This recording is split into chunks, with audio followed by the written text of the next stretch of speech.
কেই তো অনেক কিছু খেতে ভালোবাসে, কিন্তু মজার বিষয় এটা হলো যে আমার হাজবেন্ড অসম্ভব রকমভাবে রুটি খেতে ভালোবাসে। আর দুঃখের বিষয় হলো এই রুটি যতবার আমি বানাতে যাই ততবারই ডাহা ফেল করে যায়। বেলা রুটি বানাতে গেলে তো সেটা পাঁপড় হয়, ফোলে না। আর এই গোলা রুটি বানাতে গেলে ছিঁড়ে যায়, ভেঙে যায় অথবা পুড়ে যায়। দেখো, প্রথমে দেখে মনে হচ্ছিল ভালোই হচ্ছে, কিন্তু শেষমেশ কুচি কুচি হয়ে গেল। তো হে এভরিওয়ান, আমি ত্রিনা। আমার আরেকটা নতুন সন্ধ্যাকালীন মিনি ব্লগে সবাইকে জানাই অনেক অনেক ওয়েলকাম। অফিস থেকে ফিরে এসেই বললো, চলো ত্রিনা, খুব খিদে পাচ্ছে, সন্ধ্যাবেলা বাইরে থেকে কিছু খেয়ে আসি।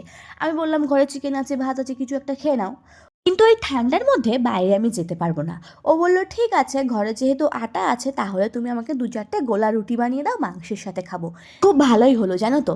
এমনিতে এত ঠান্ডা, তার মধ্যে বাইরে গেলে ফুচকা, মোমো, কাবাবের পিছনে 200-250 টাকা খরচা হয়ে যেত। ওর চেয়ে কষ্ট করে বানিয়েই দিলাম 2টো গোলা রুটি। প্রথম রুটিটা বানাতে গিয়ে তো ডাহা ফেল করে বসেছি।